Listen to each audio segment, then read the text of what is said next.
episode 6. And boy, do I have a lot to talk about. I mean, it goes here, there, and everywhere. I got so much to talk about that I don't even know where to start, honestly. If I was a professional broadcaster, I more than likely would have wrote a little thesis right here, some kind of statement that I read off a teleprompter. But I'm just frazzled at the moment. So much news, so much exciting things. Just the world has gone crazy. And I'm gonna get into what's on my mind first. Las Vegas is a place that shouldn't really exist. It's a testament to man's arrogance. It's a land built where there's no water. There's nothing. There's no trees. If you got lost out there and there was no gas stations, you just have to I don't know, there's no coconuts to drink. You'd have to be crawling out of your on your belly to California to really try to get something to drink. Unless, just go to the Strip and then you can get whatever you want to drink for free. Just pump nickels into a slot machine. You'll be there all day. Yeah, I just got back from Vegas and boy, are my arms tired. St. Patrick's Day, Irish heritage that I have. I had to celebrate in the most offensive way possible. And I went to Vegas. It was quite the adventure. Not a fight weekend. I'm off. There's no working. Just fun. Celebrate, try to find a leprechaun. Not a little person. They're two different things, okay? I have friends that are little people. And they're very nice. And they're people. You should show them some respect. Don't call them leprechauns. Doing the podcast. Quit calling me leprechauns. But I had a blast there. I will say that. But the thing about blasts are they have their after effects. And you can just call me Rip Van Winkle because I just probably slept for 24 hours straight. And I'm back. I'm back awake. That town is a psycho town. You know what? I'm just going to go ahead and say it straight up. Steve Aoki is the best DJ on the planet. I think. Until another DJ shows me a stage show with the enthusiasm level. All right, Daft Punk got a good show, but you could tell their show costs $1 million to throw. And I think Aoki could pull it off in the back of a pickup truck out on an Indian reservation and still rock the show and spray people with champagne and maybe hit a dude with the cake for reparations. I don't know. I don't know. I bet he could pull it off. I could see him doing it anywhere. But to see him, I guess it's his residency. I don't know. At Jewel, at Aria, I'm not sure if he's does that all the time, but that party was amazing. This dude was just a rock star without a guitar. He was doing his thing.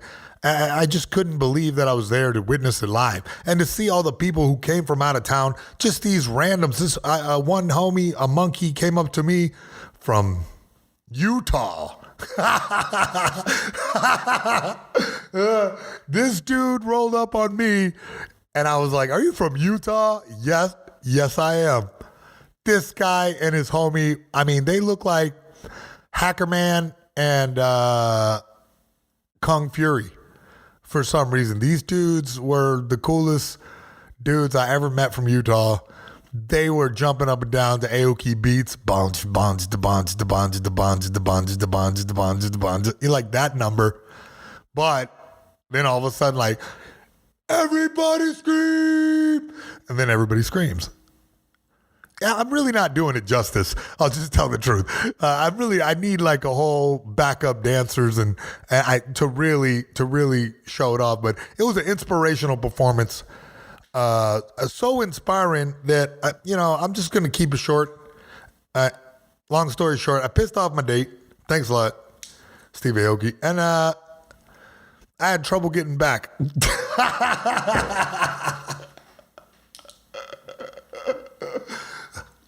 I had trouble getting back to California. It was like that town just wanted me for a little while longer. Just stay with us. Stay with us and hang out some more. And that's what Las Vegas does. So you're lucky that they built a bunch of gas stations on the way out of there so you could crawl on your belly back to California with your pockets turned inside out and no shoes because you left them on the table. You left them on the table. You said, let it ride, baby. One more. Daddy needs a... No. Now I don't have any shoes.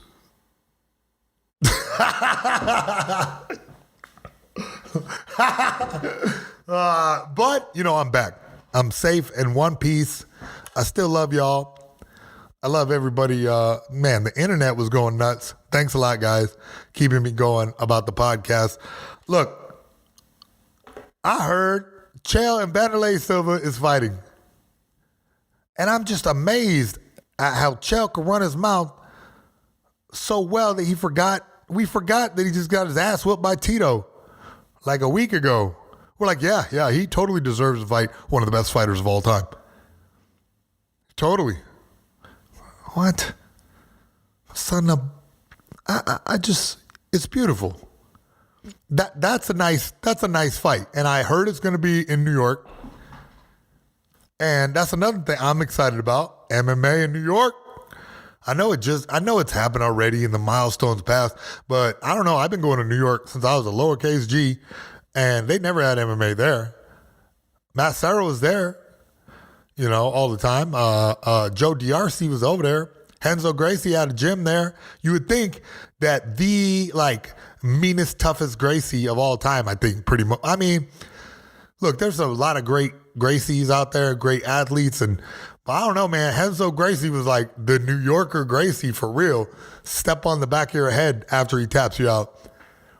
That's some aggression that you rarely see out of a Gracie. They're gentlemen.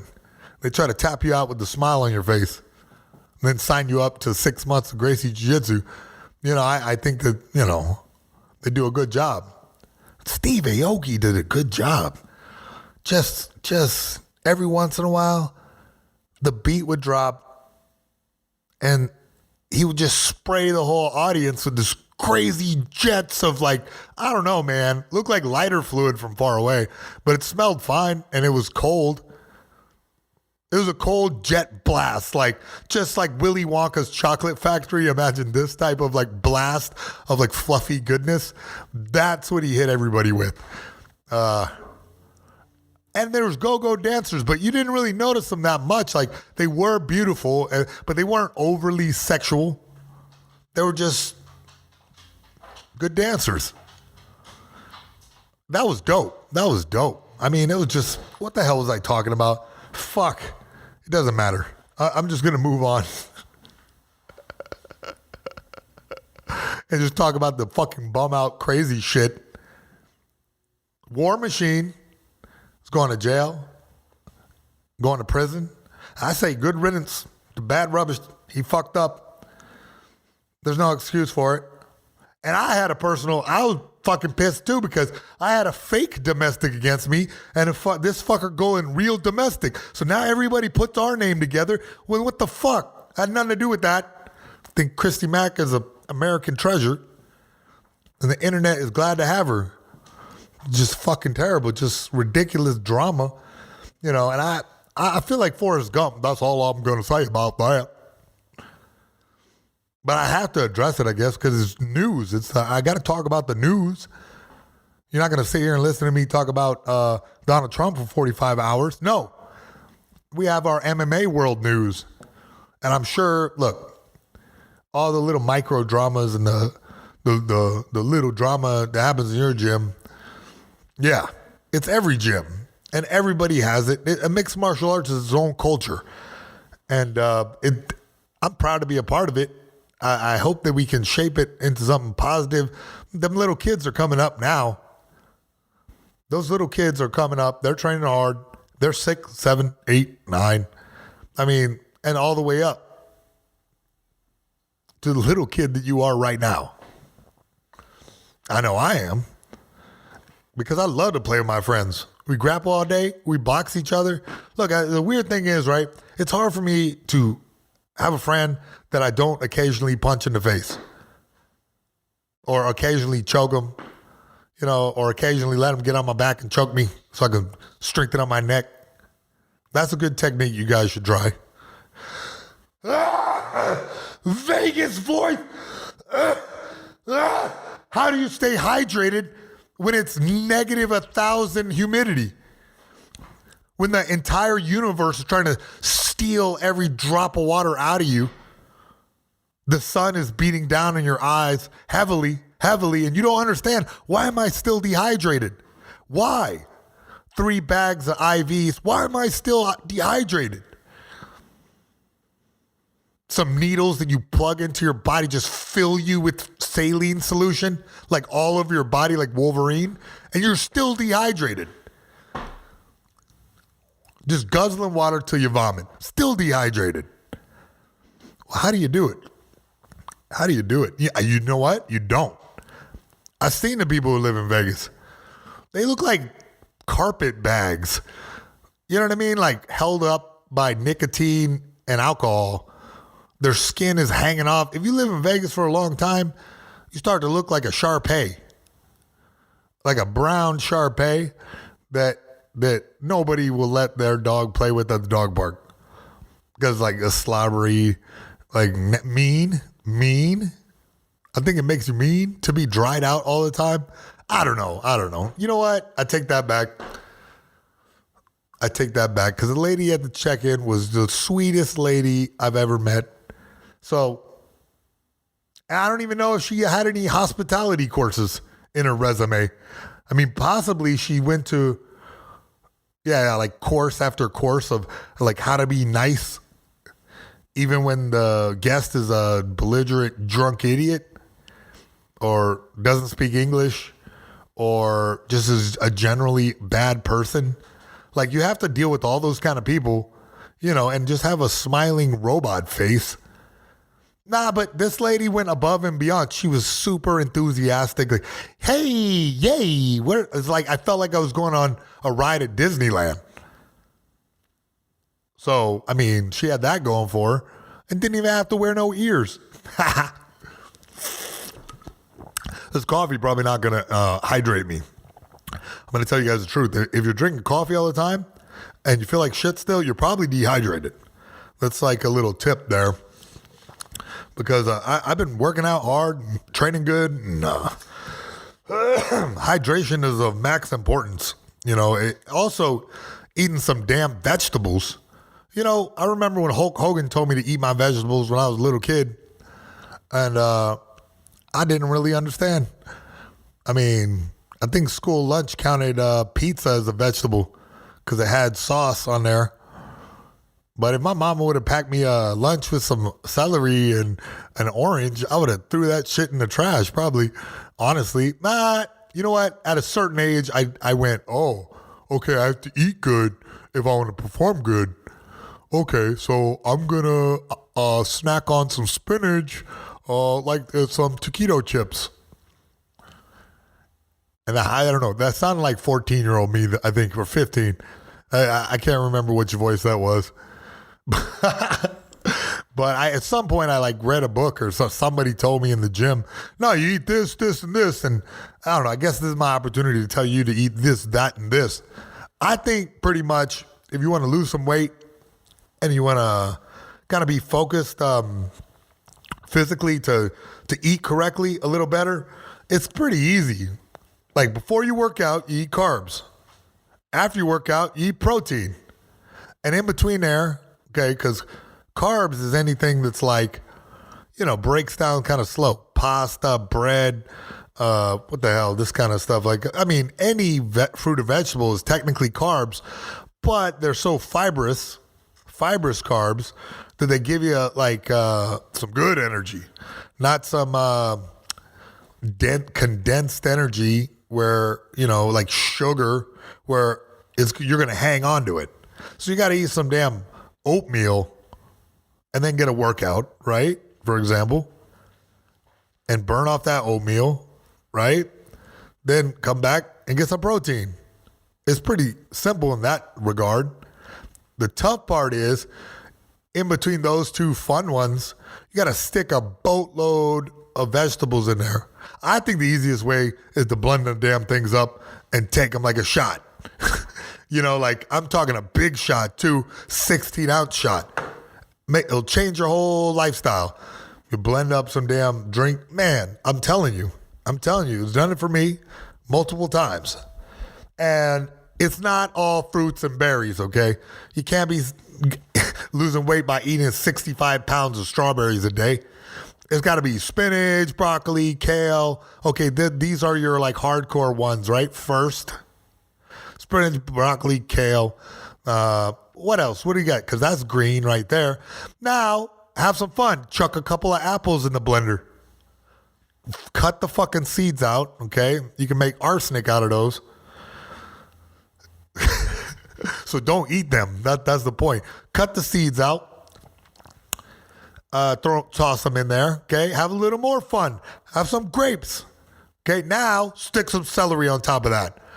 Bingo, bango, kaboomo. You're healthy for at least 8 hours. And you will shit. You will shit. You're going to shit and you're going to like it. That's the difference. It's not going to be one of those, I ate a fucking bowl of cornflakes shits. It's going to be like ooh, baby, I love the way every day. I want to be with you night and day. Hey, hey.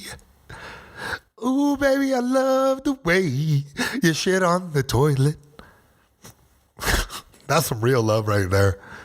If she's hanging on to the side of the porcelain rocket and just blasting off because she ate so much spinach and kale, and she still looks you in the eyes with those eyes. Those beautiful. This is getting too, okay, I'm grossing myself out right at this point. My bad. That got weird. I'm going to admit that it got weird, but I was kind of running out of shit to say. I'll be honest. I'm lying. Totally lying. I think relationships is the most interesting thing in the entire world. And I think this is an interesting relationship. You're probably at work and there's just a madman screaming in your ear. But it's entertaining. But it's like kind of a one-way phone call where Mayhem's just rambling on at you. Yeah, here, there, and everywhere.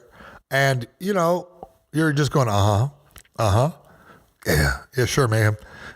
Yeah.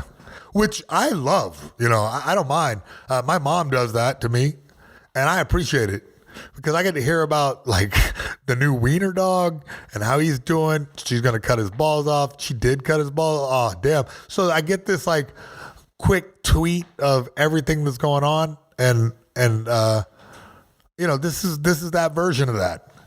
So basically, I guess what I'm saying is this is a tweet. This is one long tweet. Bricktop, get in here. I'm a little worried the dog is going to break into the neighbor's fence. I mean, yeah, they have a bulldog over there. It's a female. She hadn't gone into heat. And I'm a little concerned that just human nature, doggy nature will take over because that fence had been held up by like 6 toothpicks and like, a rubber band for a while. And Bricktop is now 93 pounds of just goofball muscle. Yeah, you're a good boy. Yes, you. No one else, just you. Exactly. Oh, my God. If he tears the fence down, it's going to be like a real, like, Sandlot kind of experience. I don't know if you remember that movie. It was about baseball. And my dog is turning into that monster dog, I think. But he's so lovable. You wouldn't. I don't think that he looks like a monster. However, when I walk him, I might as well be walking a dragon sometimes. People like yank their little dogs like off the path like he's going to murder them, but he's not. He's like, not. Literally, I let him play with this little fuzzball. You know the dog I'm talking about. I'm not going to look up the name of it because you know the one I'm talking about. They looks like Pikachu. Is a Pikachu one, except black. All black. Maybe like 8 pounds, but it looked like it was 30 because it had so much fluff, fuzz, floof, foof. It was foofy. It was a foofy dog. Now, the lady was mad chill. She came into the little dog park. Bricktop was already in there ripping shit. Hardcore like porno flick bitches. He was like shit in the bush already. And his shits are kind of green. I'm worried. But it's been like consistently kind of poopy like that. I think it's when I feed him human food, honestly. Yeah, I fed him too much carbs. Let that be a lesson to you. Let that be a lesson to you. But, yeah, the poops aren't good if he eats carbs. And same with humans. If he eats some damn real food, you know, and they got the dog food down to a science nowadays, his poops are fine. Enough about that. Don't even have any water. I'm going to keep going. The dog played with the fluff dog that was 8 pounds, a toy. Good. It was a big milestone. It was a big milestone in his development because he plays too fucking rough. He's 93 pounds and he boxes. He punches the dogs with like right hands and left. He's ambidextrous. He can go either way, right, left. He knows how to wrestle. The dog does like uppercuts with his head. That's why his name is Bricktop. Because the first time, 4 months old, this dog punched me in the face with his head so hard that, I mean, I had to check myself for a cut. I'm not even kidding. I said, man, this dog just headbutt me in the face so hard. Call the doctor in and see if I could continue. But no, I wasn't cut. And he still, look, he was so gentle with this dog. I'm so proud of him because, man, he is a lumbering beast.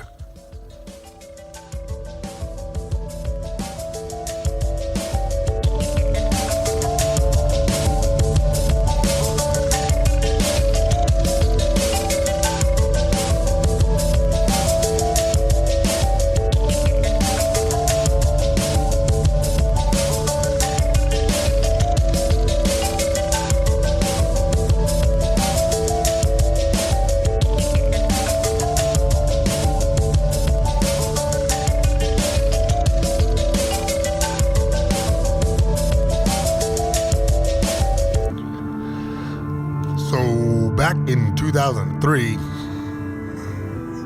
over in Indonesia, the island of Flores, they found a fucking hobbit. A hobbit. That's what I said. They nicknamed it Hobbit. Homo floris. Homo floris. When am I supposed to pause? Floresiensis. Senesis. Floresiensis. I'll post it. Floresiensis. Homo floresiensis. Floresiensis. Nice. Floresiensis. Homo floresiensis. So this Flores man, Floresiensis, it's hot debate. Is it a separate, distinct human? Because he only stood 3.5 feet. That's 1.1 meters for you kids in Canada. Or anywhere else in the planet. So it's like a 3 foot tall man, and they found 3 different skulls of him, including one complete skull labeled LB1. And really, it's like a hot button thing for scientists. Is this like a different, distinct species? Basically, could we have interbred with these little midgets? I mean, they're I guess that's what you call it, an animal. Because, I mean, it was 50,000 years ago. That's like the most recent evidence. Most recent evidence, somebody paddled their butt out to an island and just started a new race of people that diverged so much from humanity that we're not sure. We don't think that that's even I mean, it doesn't count, does it? I don't know. That's what the damn scientists are trying to figure out. And there's a bunch of argument about it because, I mean, it was when humans were around. And I mean, they were just on Indonesia. Jakarta ain't that far anymore. Yeah, it's like apparently there's still myths about it in common culture, like the Ibu Gogo myths prevalent to the island of Flores. So that imagine if your hometown just kept rolling on. There's no nuclear catastrophe, nothing. But your hometown, there becomes like a legend of the many Huni, leprechauns. Because there's actual leprechauns. They're just hiding on the other side of the island. And so I guess we coexisted with these people peacefully. Or maybe not. Maybe we just, crushed them and killed them. I don't know. I can't speak for the past. I just know that Homo floresiensis is probably a nice guy. He probably was.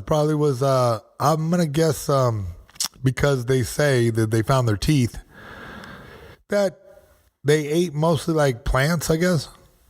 And they were just kicking it. And they were living in a paradise. Because, I mean, I don't know. I've never been to Indonesia. But every time I see it's like palm trees and like huts and, genocide. No, I mean, not that last one. The other ones though is definitely like full of like coconuts. You're not gonna go thirsty there. Do you think anybody has ever come back from Las Vegas healthier than they were? If you just go for a weekend, I'm not saying if you live there and train there, because I was pretty strong when I trained in Vegas, but I'm telling you, has anybody, I mean, going from a little tiny island, do you think that Homo floresiensis could have survived in Las Vegas? I'm guessing, nah, they're acclimated to the cold weather. I mean, I was talking about myself on that one. They're acclimated to like paradise. So when you drag a hobbit out of paradise, does he go to hell? Yes, he does. I think that if that's anything that J.R.R. Tolkien taught us, it was that you don't drag a hobbit out the house for no reason. He needs a legendary quest. He needs to go on. He needs to defeat a dragon. He needs to wrestle with his inner demons. Do I need to be invisible? Or will it send me mad? And I'll be crawling around butt naked at the bus stop telling people, my precious, what's in your pockets? What's in your pockets? I felt like J.R.R. Tolkien was ahead of his time or behind his time or timeless. Because every time I see an unhealthy dude with the bald head crawling around Gollum, immediately, everybody points at him. Gollum, yep. You saw Lord of the Rings, right? Yeah, Lord of the Rings. No, I read the book. Oh, well then, aren't you special? Probably get a lot of pussy with that brain, don't you? Well, as a matter of fact, I do. Who's asking?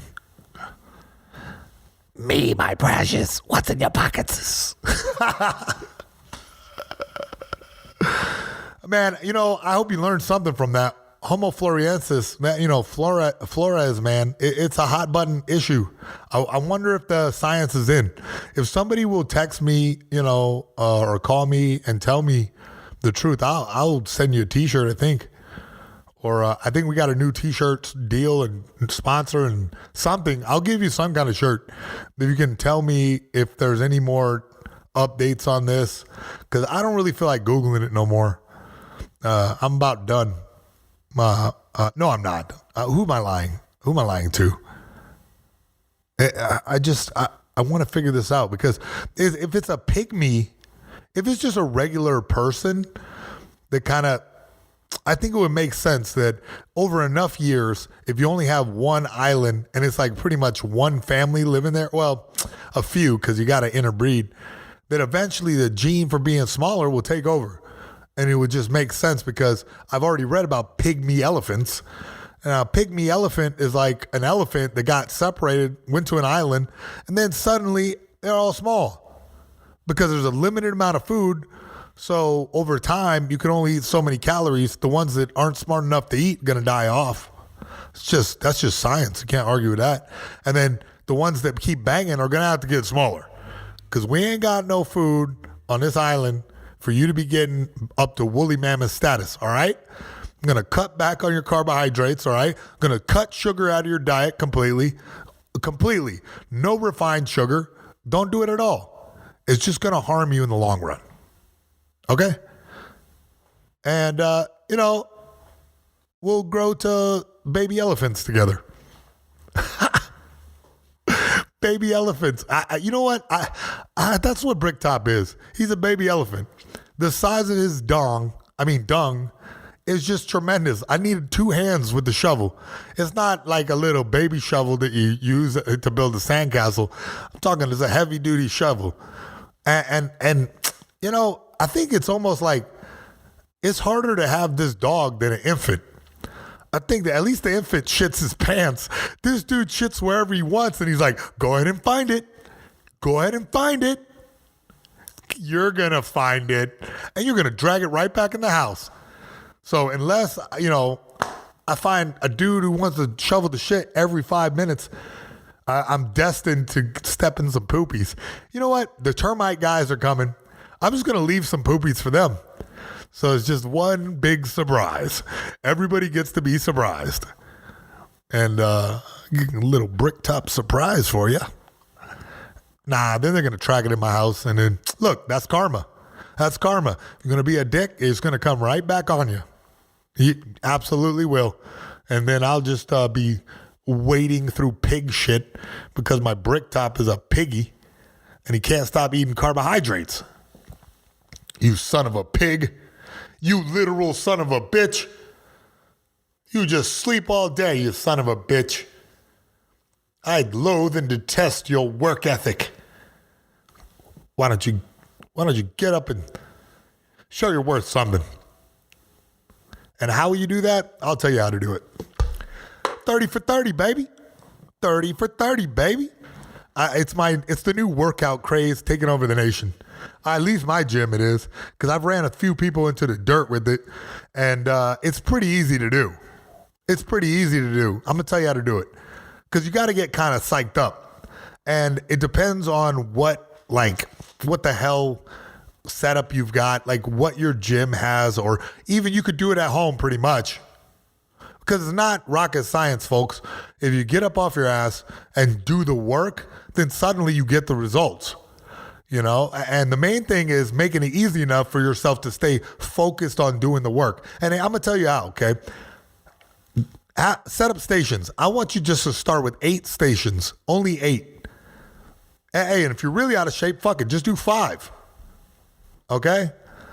But they have to be balanced, where you do legs, you do arms, you do legs again, you do arms, okay? And I'll give you some example exercises, but I don't know what you have. Like, for example, I'm going to do some bench press, right? At 40% of my maximum. 40, maybe 30 if you're a beginner, okay? 60 if you're a pro. I'm going to do 30 reps. I'm going to get off that. I'm going to go over to the pull-ups or lateral pull-downs, or, go according to, your level. And then 30 of them. Okay, now I'm going to go to squats. Remember, it's only 40% of your maximum. 30. Okay, 30 repetitions of that. Now I'm going to jump rope 30 times. Okay, now I'm going to do some dumbbells 30 times. Okay, now I'm going to do some bent over row 30 times. I'm going to do this for 30 minutes. Doesn't matter how long it takes me. It doesn't matter if I just... No, nothing matters. Just getting those 30 repetitions for 30 minutes. Keep changing. Change to a different one. Oh, you're too tired with your arms to do that one? Do some squats. Oh, your legs are too tired to do that? Do some sit-ups. Oh, just keep moving. 30 minutes, intense. I'm talking listening to Metallica. No, listen to something. Listen to Megadeth. No, listen to DMX. No, listen to Eminem. No, listen to Chael Sonnen cry about a fight. Son of a bitch.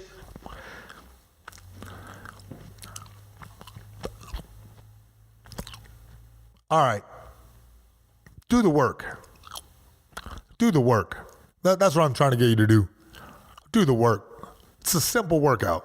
Simple workout. And it can help you in every sport. I don't care if you play table tennis. If you can do that for 30 minutes, all right, and that's the starting point. At 30 minutes, 30 reps, 30 minutes. Try to do as many exercises as you can. If you can do that and your heart doesn't get stronger, I don't know what's wrong with you. Maybe you should take another sick day. Okay, just get yourself together. Lay in bed. Drink some NyQuil. Take a nap. Wake up. Eat some chicken soup. Take another nap. You'll be fine eventually. And then get back there and do it again. Yes, do it again. And then suddenly, okay, after you do that 2 times a week, 3 times a week, like I said, beginner 2, you're a pro 3.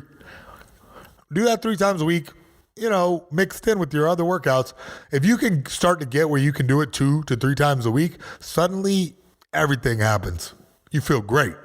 Feel like a new person, and it's like a cardiovascular and muscle exercise. So it's, maybe I should know the correct terminology. No, it's your muscles and your heart. It's both.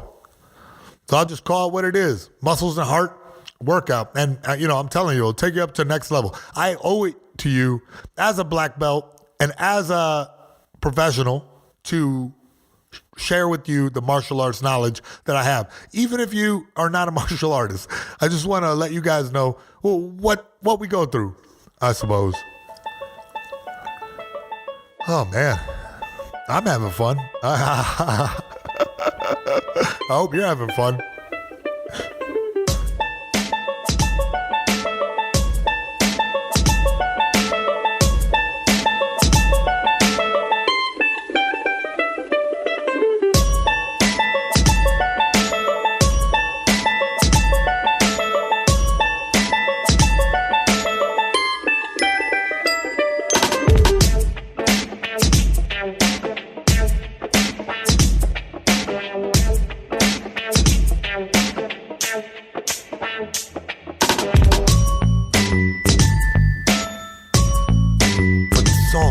What light through yonder window breaks?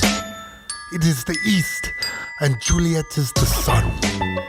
Arise, fair sun, and kill the envious moon, who's already sick and pale with grief, that thou, her maid, art far more fair than she. Be not her maid, since she is envious. Her vestal livery is but sick and green, and none but fools do wear it. Cast it off. Thank you, William Shakespeare. Thank you very much. Man, thanks for that. Thank you, Billy Shakes, man. You're the man. Way to go, man. Still kicking. The shit is like 1,600 years old.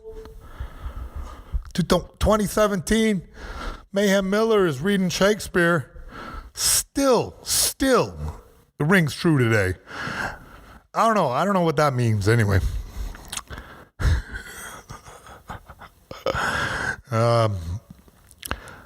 But I think there's like Romeo was saying, like, don't be a jealous hater. Like, just catch the sun and write it up. I think that's what he was trying to say.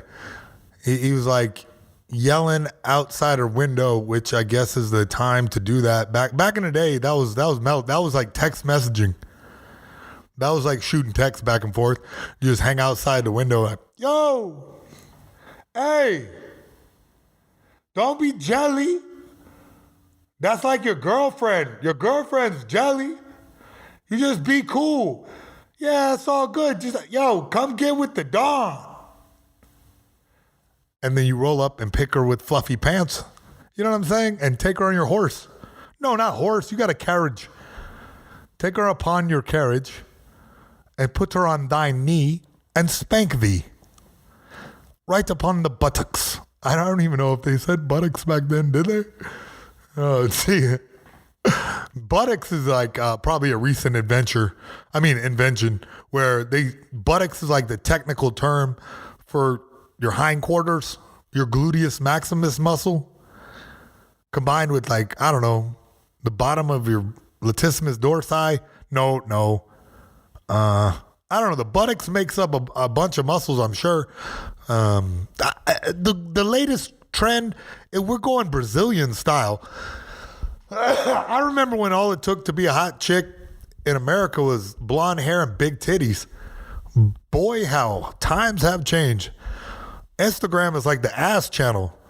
I know every dude who's listening to this knows what I'm talking about.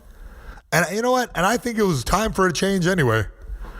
I think it was time for a change. I'm glad the butt cheeks is rocking. I mean, that's like everyone's favorite Instagram photo. Girls are like experts at flipping the phone behind their back and just hitting their butt cheeks in the perfect spot, which is an interesting skill. It's like some kind of they just whip it out like a switchblade, turn around, stick it out. Even white boys got the shot. It's Nicki Minaj who fucked the game up for the whole world because she was a good rapper and also has a comically large booty. I mean, in the way that you think of gods as huge. And I remember the hot shit was she got plastic surgery, or everybody was talking about that. But I'm like, what? If she devoted that much effort into changing her sex to a girl, I'm not saying that Nicki Minaj is a transsexual, but at a certain point, of plastic surgery, you all look the same, kind of, because everyone goes to the book and checks out the book from the library of cosmetic arts, and they pick out the same. I was sitting next to a lady on the flight back from Vegas that looked like, I don't know, hot chick 1.A3. If you were to create a character on EA Sports for, I don't know, hooking or something, you just pick her out real quick out of a catalog. She looked like a real doll a little bit. And she flashed me a smile, and I flashed her a frown. And then she didn't talk to me anymore. But she just looked like a mutant. Well, I like plastic surgery. I think it's like, that's great. That's fine. But what I mean is that everybody picks the same. Everyone wants to look like Kim Kardashian right now. That's what it is. I just figured it out. Because they all look like variations on Kim Kardashian, which, is arguably one of the hottest women in our society. So I get why you want to look like her. I get it. However, my Kanye surgery is going terrible. It's just not working out. And if I tried to look like Kanye, you would know something was up. After like surgery 2, you'd be like, hey, looking kind of douchey, Mayhem. What's going on? I'm like, what? What you talking about? George Bush hates black people. And then suddenly the jig would be up. You're getting Kanye surgery, aren't you? Well, I identify as a Kanye. So isn't it my choice to become a Kanye if I choose? It's my right as an American to become a Kanye through any means necessary. And I'm talking any means. All right, I had enough of that. But I don't remember why I got into that. It doesn't matter. How long I got left? Oh, my God. Trucking along, as they say in the biz. I had something else to read you guys. I swear to God, it's worth the wait. Just give me like 6 seconds.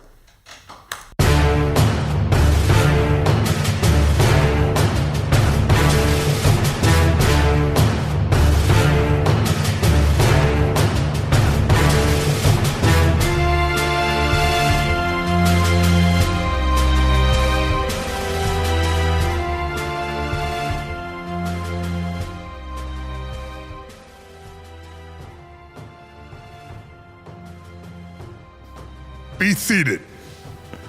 Men, all this stuff you hear about America not wanting to fight, wanting to stay out of the war, is a lot of bullshit. Americans love to fight. All real Americans love the sting and clash of battle. When you were kids, you all admired the champion marble shooter, the fastest runner, the big league ball players, and the toughest boxers. Americans love a winner and will not tolerate a loser. Americans play to win all the time. That's why Americans have never lost and will never lose a war. The very thought of losing is hateful to Americans. Battle is the most significant competition in which a man can indulge. It brings out all the best and it removes all that is base. You are not all going to die. Only 2% of you right here today will be killed in a major battle. Every man is scared of his first action. If he says he's not, he's a goddamn liar. But the real hero is the man who fights even though he's scared. Some men will get over their fright in a minute under fire. Some take an hour, and for some it takes days. But the real man never lets his fear of death overpower his honor, his sense of duty to his country, and his innate manhood. All through your Army career, you men have bitched about what I call chicken shit drilling. That is, for a purpose, to ensure instant obedience to orders and to create constant alertness. This must be bred into every soldier. I don't give a fuck for a man who is not always on his toes. But the drilling has made you veterans. You are ready. A man has to be alert all the time if he expects to keep on breathing. If not, some German son of a bitch will sneak up behind him and beat him to death with a sock full of shit. There are 400 neatly marked graves in Sicily, all because one man went to sleep on the job. But they are German graves because he caught the bastards asleep before his officer did. An army is a team. It lives, eats, sleeps, and fights as a team. This individual hero stuff is bullshit. The vilest bastards who write that stuff for the Saturday Evening Post don't know any more about the real battle than they do about fucking. And we have the best team. We have the finest food and equipment, the best spirit, and the best men in the world. Why, by God, I actually pity these poor bastards we're going up against. All the real heroes are not storybook combat fighters. Every single man in the army plays a vital role. So don't ever let up. Don't ever think your job is unimportant. What if every truck driver decided that he didn't like the whine of the shells and turned yellow and jumped headlong into a ditch? That cowardly bastard could say to himself, hell, they won't miss me, just one man in thousands. What if every man said that? Where in the hell would we be then? No, thank God Americans don't say that. Every man does his job. Every man is important. The ordnance men are needed to supply the guns. The quartermaster is needed to bring up the food and clothes for us because where we are going, there isn't a hell of a lot to steal. Every last damn man in the mess hall, even the one who boils the water to keep us from getting the GI shits, has a job to do. Every man must think not only of himself, but think of his buddy fighting alongside him. We don't want yellow cowards in this army. They should be killed off like flies. If not, they'll go back home after the war, goddamn cowards, and breed more cowards. The brave men will breed more brave men. Kill off the goddamn coward, we'll have a nation of brave men.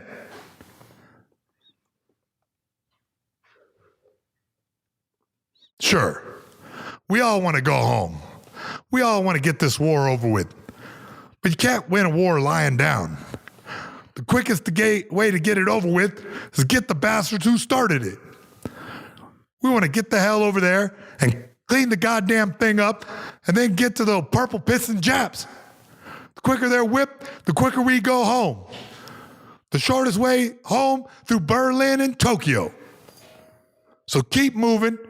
And when I get to Berlin, I am personally going to shoot that paper-hanging son of a bitch Hitler.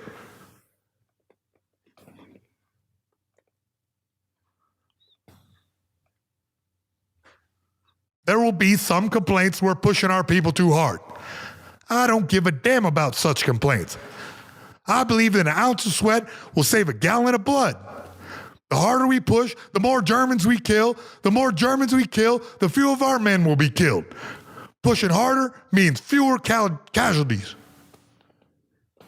I want you all to remember that. My men don't surrender. I don't want to hear any soldier under my command being captured unless he is hit. Even if you are hit, you can still fight. That's not just bullshit either. I want my men like the lieutenant in Libya who, with a Luger against his chest, swept aside the gun with his hand, jerked off his helmet with the other, and busted the hell out of the bocce with the helmet. Then he picked up the gun and killed another German. All this time, the man had a bullet through his lungs. That's a man for you.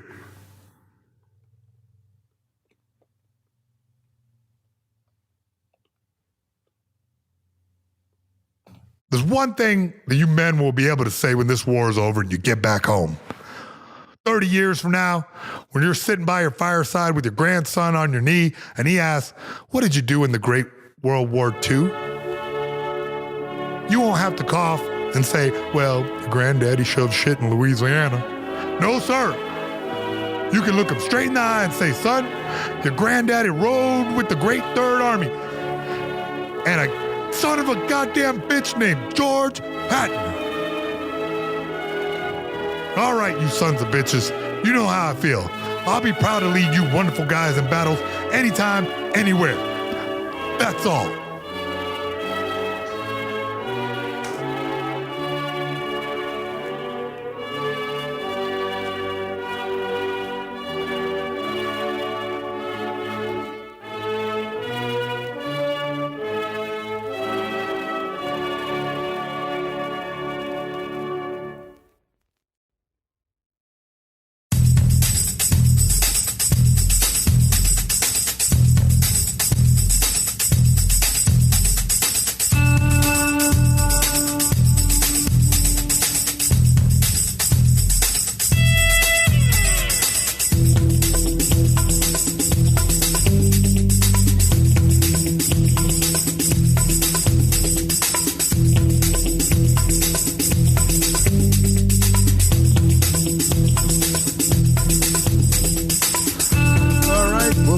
Show for today.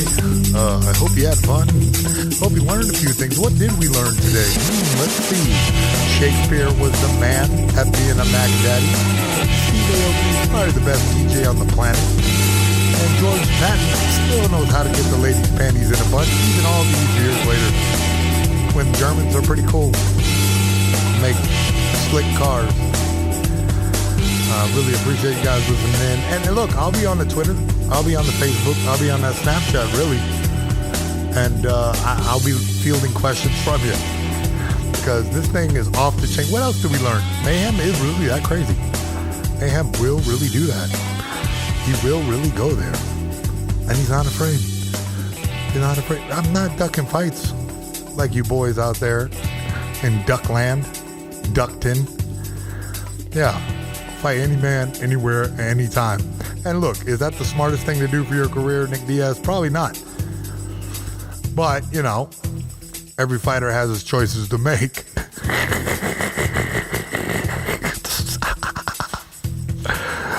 God bless America, and I'll see you guys next time on a Mayhem podcast.